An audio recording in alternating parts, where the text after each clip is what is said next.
Know the game, no guesses. Know they won't forget us.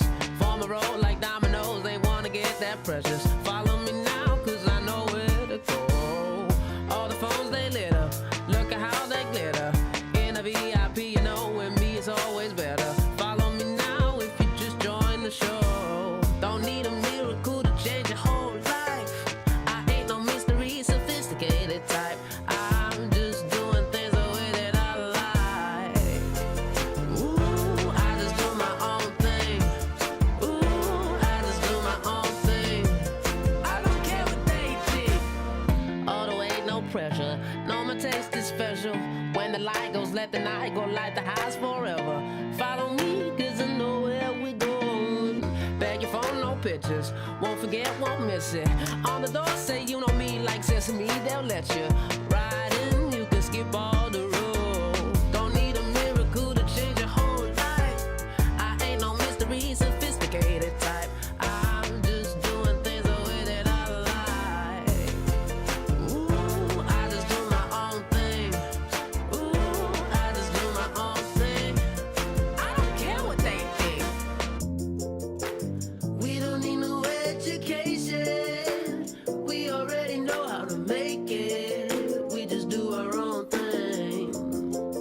And I know they hear us in the basement. Well, you just wait until the basic. What you think? What you think? How'd you like it when I do my own thing? How about we all just do our own thing? Do our own thing, just do our own thing. Don't you like it when I do my own thing? If you want, we can be on the same thing. Ooh, I just do my own thing. Ooh, I just do my own thing. I don't care what they think. Ooh, I just do my own thing. Ooh, I just do my own thing. I don't care what they think.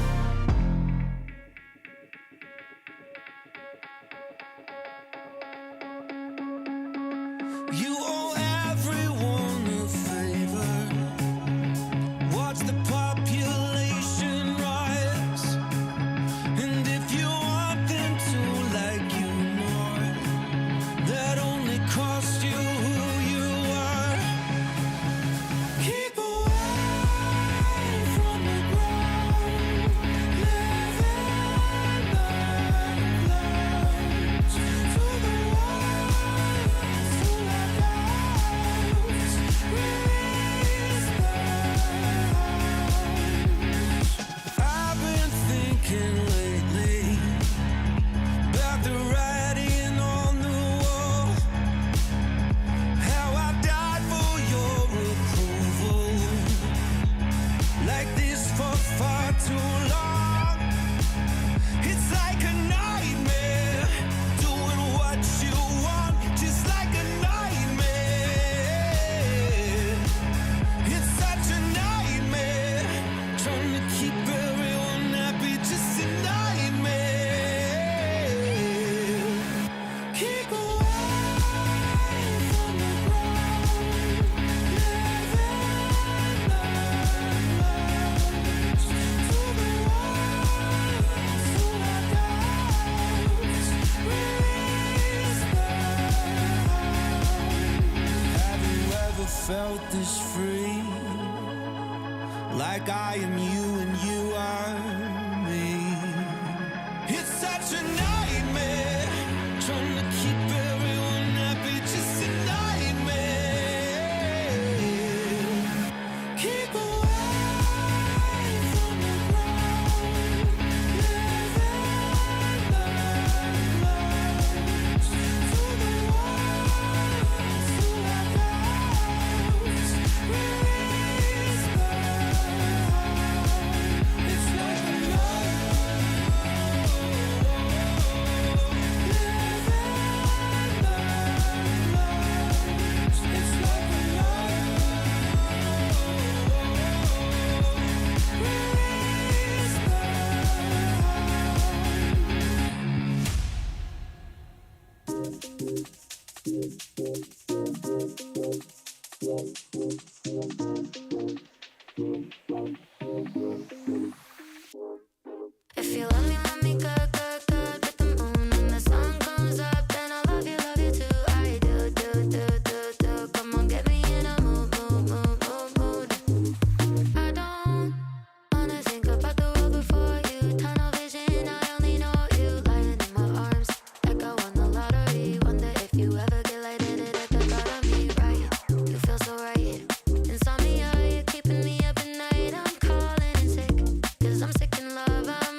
spinning like a carousel light.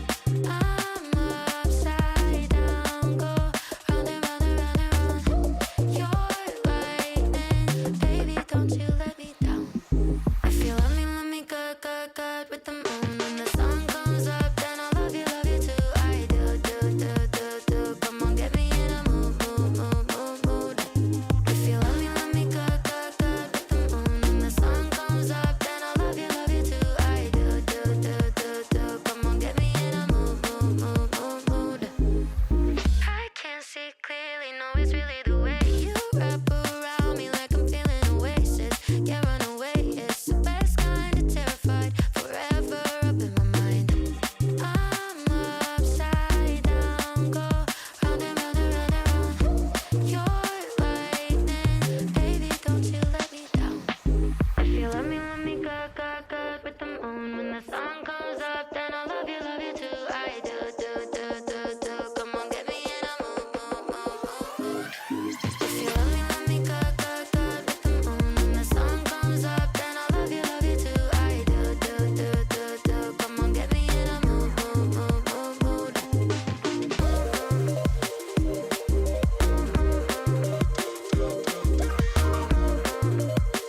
Come on, get me in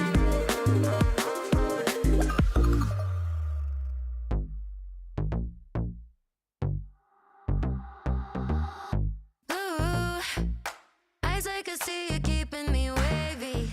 You are made of dreams. I'm into it, just moving like a shot in the dark. My heart it goes crazy. Too much symmetry. Fall into it. I wanna drift asleep, tangled in your sheets. I wanna hear you say my name forever. Tell me I'm ecstasy, everything you need.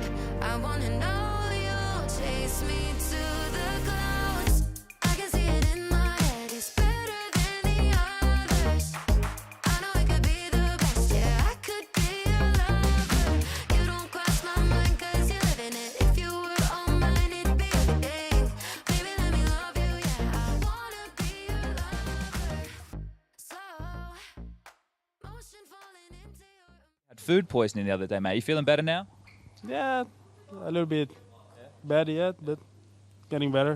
It was after the travel, right? We came from Riyadh, and then afterwards you guys had to play some online stuff. And was it here in you're here in Malta, right? Yeah, we are. eat? Huh? What did you eat? It wasn't good.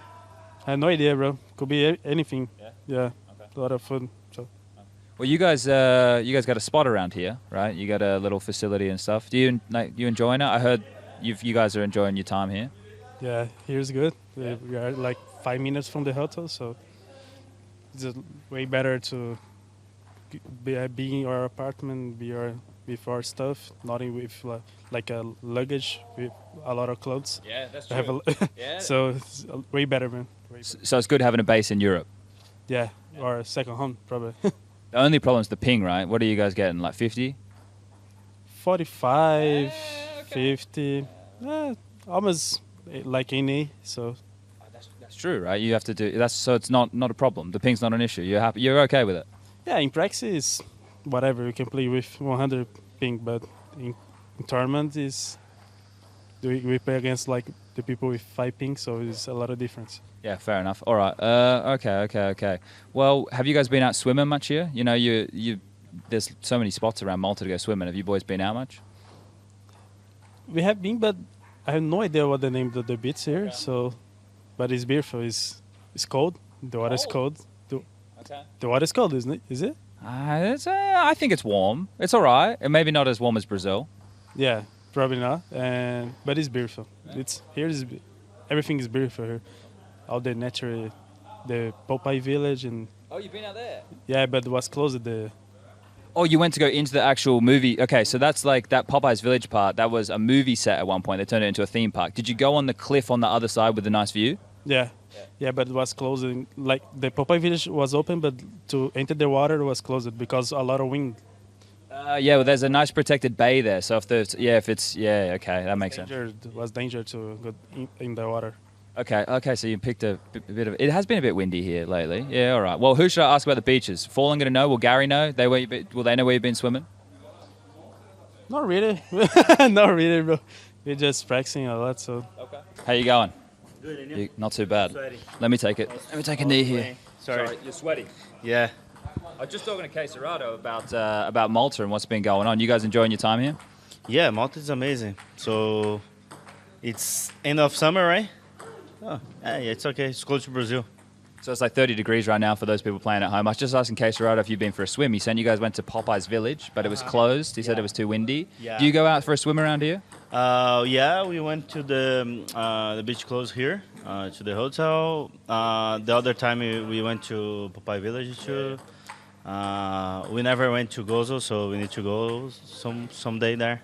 It's good. Yeah, I haven't been to Gozo either. Well, actually, no, I tell a lie. I went across. You should go to Blue Lagoon. Blue Lagoon's where you Oh, went. Blue Lagoon's better. Okay, perfect. But that's where you got the crystal blue water and everything like that, and everything's nice. But we were traveling back with you guys the other day. So you come back, you played some online tournaments. You had to stand in. How much, mate? You happy to get back in the server or what? It was fun. I really like to play with them. It was really fun, but I was not supposed to be that. Caserato, he got sick in the last day before the tournament, the final. But it was cool. We are just having fun and preparing for the Pro League. Are you going to stay in the hotel or back in your place here? Both. Oh, okay. Yeah. You get 2 beds. Yeah. Quite a luxury to have, mate. You come out here on the Friday, Saturday nights for Pastroville, and then you can go back to your place during the week. Yeah. We are ready, bro. We are ready. If you have I don't know, do you change bed if you lose a game? Like one night you can sleep in each bed, see if the superstition? Yeah, for sure. Yeah. You'll have like your place, so it's much better. I heard Fallen in an interview say, this team you guys want to play together in CS2. Does that mean you're spending any time like seeing what CS2 has at the moment, or is it all focused on CSGO still? No, all focus on CSGO. We need to. We are anxious to see the CS2 when go out, and I mean, it will be a chaos for every team for sure. But it's exciting that you see Valve like giving us a new game after so many years. So I started playing 1.2, 1.3, so a long time ago, and I'm here yet, like playing CSGO and going to CS2. So it's amazing. I'm really happy. Let me ask you this one. You can't say Cello, but you can use Gary, you can use Caserato, Art, or Yuri. They're not listening. No one's watching right now. But which one of the 4 Fury guys, when you join, who's your favorite? Who's your favorite now? Who's my favorite? I think the one that got closer is Yuri for sure. I don't know why, but we just get along very well. We sit together in a lot of positions. We play together as well. So I think it's the one I get along a lot. But the other guys are awesome too. I mean, I read a new Cello from the past. He's very talented. A lot of things to learn in the game, but he can fix and get rounds done just by his pure skill, which is awesome to see. And then Caserato has his own style. He's very slow, very methodical. He remembers me of Koziri in the past. Like every single step he does is well thought and is very conservative on his game style. And then there's Art, which is completely the opposite. So it's awesome to see. And there's a lot of difference between my thinking and Art's thinking, but I think both can help each other. We have been seeing that on the server. He's been playing super well, and so far it's been super fun. I'm very excited. Sweet. All right. Well, thank you for your time. I'll leave you to it. Good luck with the table tennis, mate. And I'll let the Spaniards know that Gary's coming. 10,000 Spaniards come for Gary. Bloody hell. All right. I guess we're live. This is Alex from Movistar Riders, mate. There's a few changes in your team since we saw you last in Pro League. What's been going on? I mean, we try to have the best options possible. Yeah, we'll follow the player manager. Yeah, and yeah, we are here with the new players, and let's see what happens. Yeah, mate, I will get off the Counter-Strike for a second. And I know you live in a sunny place, but you look like you've been in the sun. You've been outside enjoying summer. What's going on? Yeah, I mean, we enjoy as much as we can the prayer break with holidays anywhere? Yeah. I mean, I didn't go to anywhere in my city. Like I have everything that I need, and yeah, I think. I mean, we are enjoying the weather we have in Spain. Sorry, mate. That's a bit harder. But okay, so you just stayed at home? Yeah, nothing special this summer. Okay, all right. What do I want to know about here? Because actually, you know what? I've seen this new boy, right? You want to tell me? So he's got a Romanian flag, but he's played for a bunch of Spanish teams. I assume. How many languages does he speak? Do you know, Mr. Adam S? I mean, I think he speaks like 3 languages: English, Romanian, and Spanish. What's happening? I mean, I'm in the rivals now. Yeah, but you're in the right. Do they know where you're from? They know you're from Portugal. Yeah, they know I'm from Portugal. Yeah. You sure? I'm a beast from Portugal. So it's everything's fine. There's no dramas in the team. Everyone's happy. They're not the old rivals. You're not thinking, man. I was. I mean, they like me. I like them. So, I'm very good there. So no fake drama that I can pull out of this. Everyone's friends. Yeah, we are all friends. That sucks. Why can't there be? Back in the days, we were all rivals and enemies, but now, yes, I am. We are very friends, very close friends. Yeah. Now when you talk about it, you're talking about, yeah, like I knew the tendencies of how you like to play this position or play the clutches. Like, are you talking shit with each other like that? Yeah. What do you want to say? You want to say anything to people at home? I don't. Hello, it's okay. There you go. See, that's nice. You can even speak I'm in. shy, you know? Yeah, I'm shy. You're aggressive Orpa's always shy, right? No. I don't know how to say, but I'm more passive, you know, now. Yeah, like... Oh, you When by I- choice or the coach again? The coach. Yeah. He's trying to be more passive. So it's a. I'm passive now. Okay. When I started, I was more aggressive. Yeah. All right. Well, that's enough from you, man. We look forward to seeing you in the service. So good luck this week. Thank you. Your individual form, though, this year, I think has been like remarkable in terms of like I think it was Blast. I'm thinking of then. You had some great events in Blast. And then what's been the secret? What's been the vibe? It's like it seems like you're really thriving in this Tier 1 environment.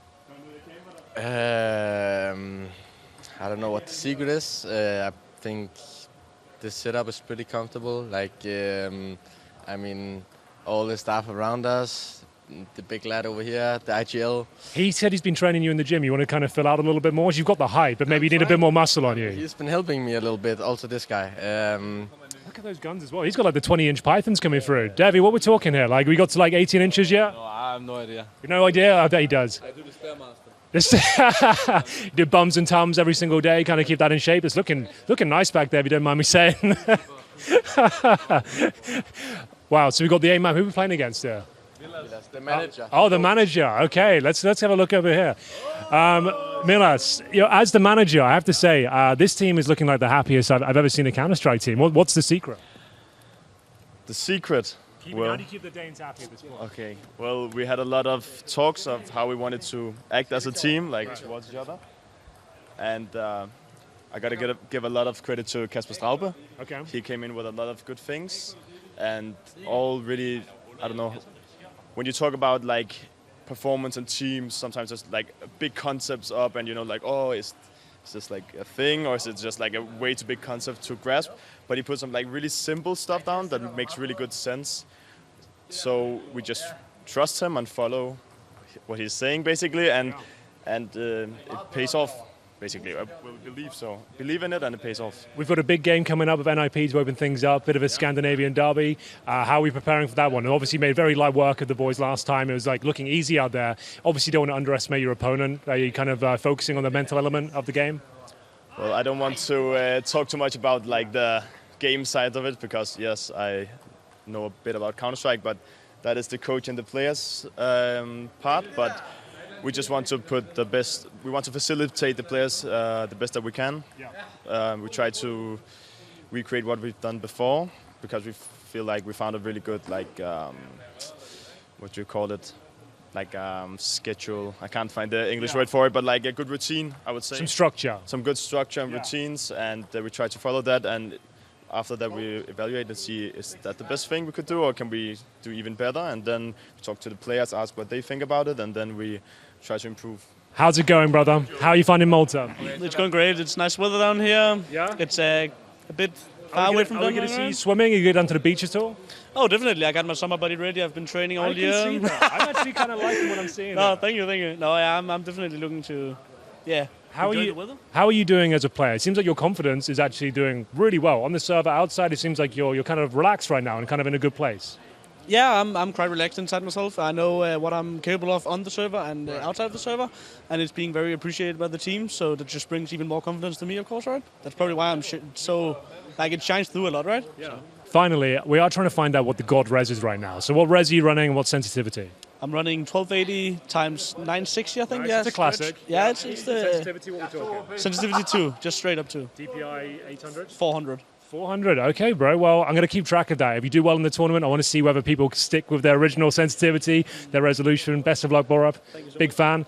Device, same question to you. We're looking for the God res right now. What are you running in terms of resolution and sensitivity? I think everyone is copying Dunk, you know. Okay, everyone's a Dong fan right now. Everyone's talking about it. What's he running? Do we know what the God res is? Yeah, it's 1280 And then it's 960, yeah, Okay. 2.5 in cents. Okay. And, Is that what you're going to be running this tournament as well then? okay, it's too high cents. It's too high cents. I play cents 2. I think it's a conservative. Okay, so old, 400 DPI as well. So you guys are running like the same setup as well. So you got the same setup as well. So everyone's kind of running the 1280 960. I'm not a big. I'm trying something new though. I'm trying the Molotov settings where you can see over the Molotov where you play like high shader and texture. I'm All trying right. that this tournament. Let's see how it works. We're going to check in towards the end of the tournament. and Maybe see how it's it goes. maybe it's shit. Maybe it is shit. We'll find out. Let's do a couple more of these. You've avoided me for a little bit. What's the God Reds? You running 1280 960 as well? Of course, it's the best. Nothing to say. Why do people not play native? What's the problem? I don't know. For me, it's just the game feels too slow and like. I guess that for me that feels good though. I like the fact they're not like swinging on my screen super fast. I like to take my time and kind of line it up. But you also feel slow yourself in stretch. You just point. feel fast. You know, you're just running fast. It just feels better. Yeah, I guess that's a good point. Fair enough. Well, how are you feeling for the tournament? How's the individual form looking coming into Malta? It's a lovely, glorious destination. You want to put your best foot forward here. How's the individual prep? I mean, it feels great. And we're ready to play again. On land, we just played Pinnacle online cup. Didn't go too well. Didn't go too well, Exactly. but it's an online cup, right? Exactly. So, like, you don't feel like that's going to be too detrimental going forward? No, not at all. I mean, we talked about we just played it to get some officials right, like get some practice before an actual LAN, and we did that. It didn't go the way that we wanted. Doesn't really matter for us because it's not an important tournament, right? And now we're here and ready to play LAN again. El Jacko, some might know him as Jackson Wolf, but he is the man that stole the mint slices, so I've managed to track those down. How are you doing with them? It looks like they're unopened at the moment. Yeah, I haven't even touched them, but I don't think they're going to last past today. Okay, well, we'll see how that goes. Might do some progress updates throughout the day, throughout the week. Now, what's your job? What do you do? Because people might not have seen your face too much before. I'd say I'm the camp counselor here, you know, so all the outcomes and all the scripts and who's winning, that's definitely me. No, I'm just kidding. The product manager here, so just help with the organization and planning behind the event. Tansky, how are you doing, man? Doing good, how are you? I talked to one of your players. He told me he doesn't speak English. He does, but just not that well. Oh, he's just lying to me. Yeah, he's lying to you. That's not cool, man. So tell me, is it Lord of the Rings or is it Warcraft? I think Warcraft. Because of the orcs. Yeah. Where does it? I think it's actually just a random name that we came up with. Like, we didn't have anything, so we we kind of call ourselves like the Polish orcs, like Polish Kurom. So there's like just orcs. All right, but you still communicate in English, right? Yeah, like we communicate in English, and then sometimes when it happens, like that the Polish players are live, they just communicate in Polish because it's easier for them to communicate faster, So HS dies a lot. Sometimes, like it happens. To make it easier for them. Yeah. No, but I think it's fair, a lot of people are going to see you play for the first time and stuff. So can you tell us a little bit about how the team got together?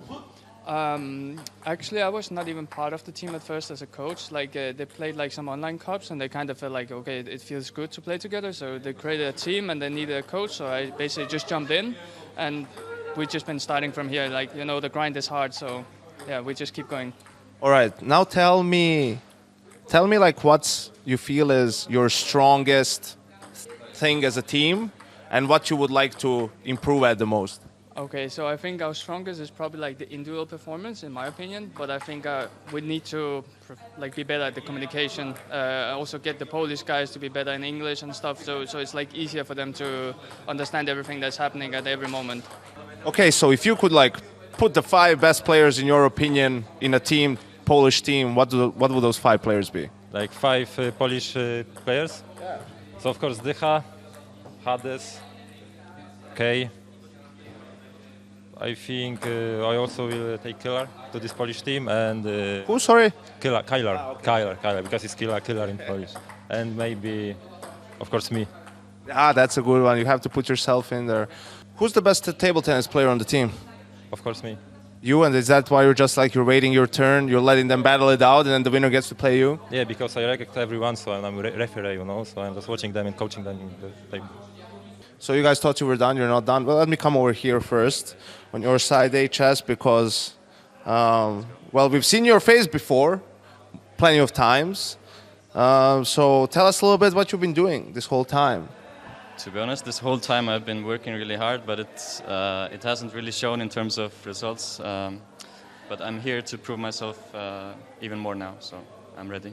Is this your first sort of big tournament? I was on Pro League season 15, So the second one, I was with EGO, organization from Poland, Women versus Evolutions and Complexity. Let's take more now. So you feel good coming into this, and you've been here before, done this? Yeah, it's insane to come back to Pro League. For me, it's like so good feeling.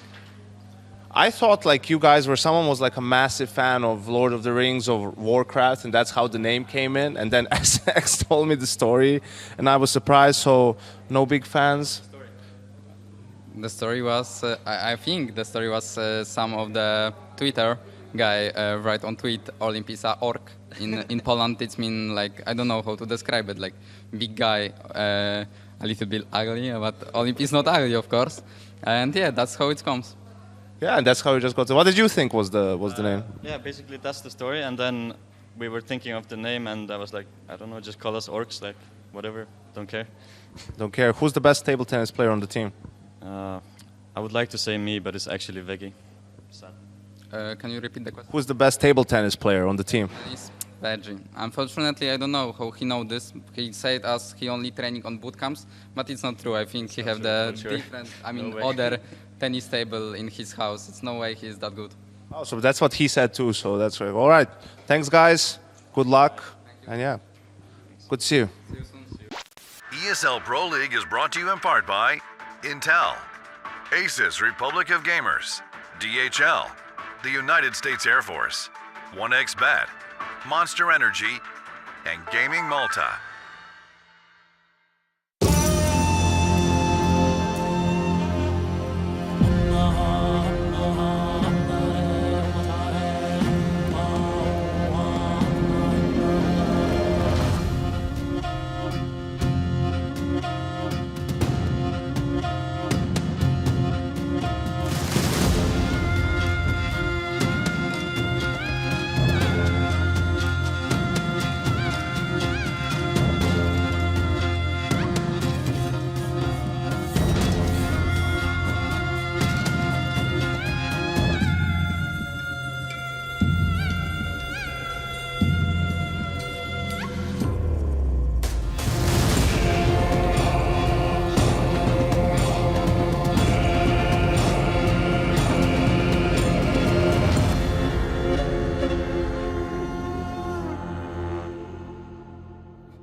Welcome back to another day. It's already day 2 here at ESL Pro League, and everybody is on the edge of their chairs or the floor, wherever you might find yourself around this cool little venue we've got going on here. But most importantly, Baiwu. That is, I think, the topic of the day.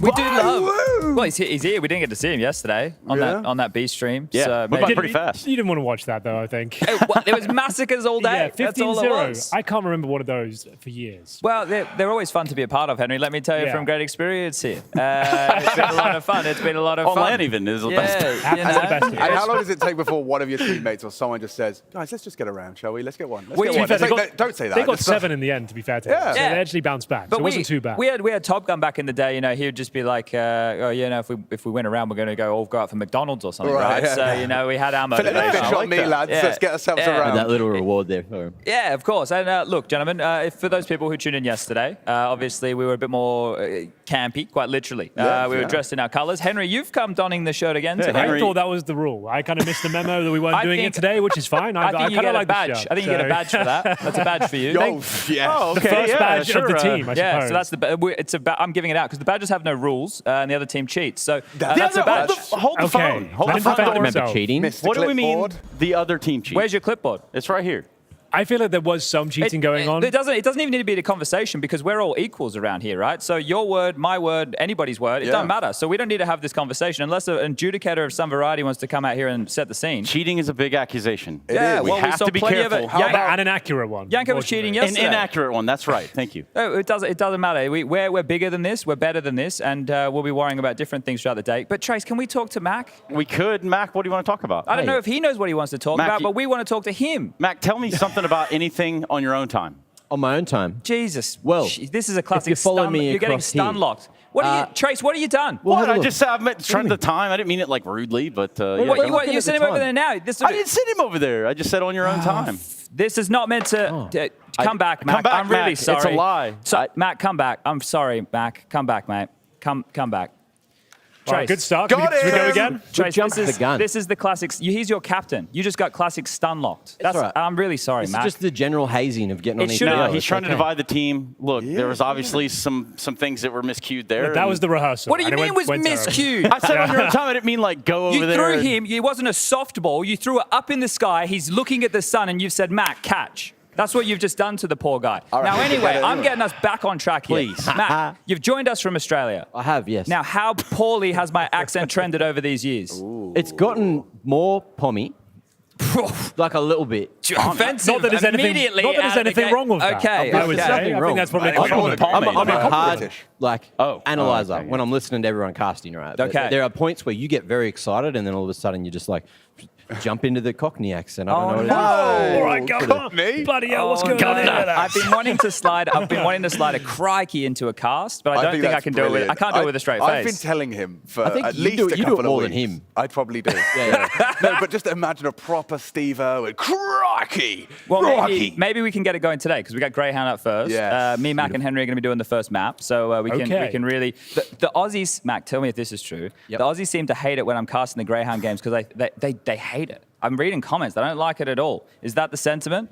That's what I read. Yeah, right. I don't think it's that bad. You know, Okay. For what reason? Because you don't pick them up as much. You don't go for it. I'm like the disappointed big brother. Yeah. Okay, so you're just like, oh, they could have done this. If anything, This could have happened, but it he's doesn't. more critical. Okay. Because I think he sees a lot of his. I don't want to be seen as biased. Yeah. I don't want to be. Oh, he just loves the Aussies. I mean, I think everyone else is doing it. You might as well. You think I got to get on the I don't battle? think you have to. I think you just might as well. If you It's also just like get them on your side. Australian community. Everyone's has their opinion. Aussies are very opinionated, especially That's why I online, left. especially when there's nothing stopping them from having those. They've always been opinions. nice to me, to be fair.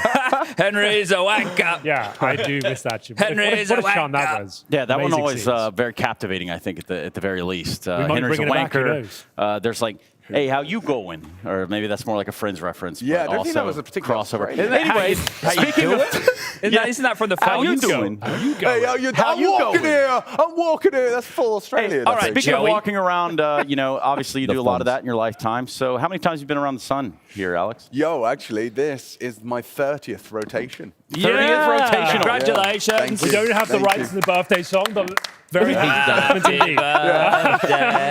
to That you. will cost you. Happy birthday to you. Oh.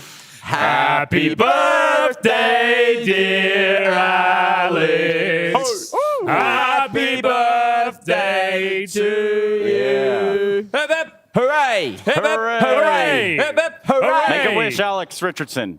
30 years old. Must be nice. Hey, Thank you. Yeah, I mean, ever since I turned 25, like everything has been totally different What's ballgame. your biggest life lesson, Alex, that you can impart on the youth of tomorrow? Oh, biggest life lesson. I think a lot of the best times start around 30. All of the coolest people I've met, they hit about 30. So you've had a Funny really good that, time huh? today then. Yeah. Best of times. So right now I'm starting to have the best of times. But yeah, no, it Welcome. just seems like when you're 30, I feel like you stop caring what everyone else is thinking as much and start caring a bit more about what you're thinking. Yeah. That's pretty good. I think that usually leads to some good places. Are we all You on kinda- the over 30? Dude, I've been Rude on the working. couch. Way over I've been 30. working I with. thought Alex has been 30 for years. Yeah, I've been working with a lot of 30-year-olds plus for about 10 years now. Someone's decided to stop at the 30 bus stop, and I think that's okay wait, too. Yeah, I'm 34. You're 34 soon. Soonish. You're 35. October, you know. Is this, 35, yeah. and I'm almost 32. But is this why we started with us on the couch? So Alex got to be the youngest. So you 30 and club. Hugo weren't here. Yeah, to, but the Zoomers are coming. They Yeah, are we coming. did leave the kids in. Well, they sleep in a bit longer. You know, the Harrys and Probably. Hugos, they're not getting out of bed They till need about some 2 p.m. They so- absolutely are not getting up anytime soon. Yeah. What we can get up on the screen, though, is sort of a look into Alex's entire life, starting from the moment he was born. This is your life. So, when did that start? When did my life start? Oh. It was last Cologne. week, actually. And a few weeks ago, a young Alex Richardson, as a full-formed male, Oh, you know, I walked still down. have a Yo, dear. 2015. Hiko, Sponge, Cadian, Machine, stop blowing my mind, Fallen. Can you actually remember why I was casting with you? I was a desk host at the time. Was Why this when It we was came back Katowice, from Oz? right? Was it when we came back from Oz? It was online because me and Matt got on the plane. Was it online? Or was it after? No. Was it after America? After Vegas?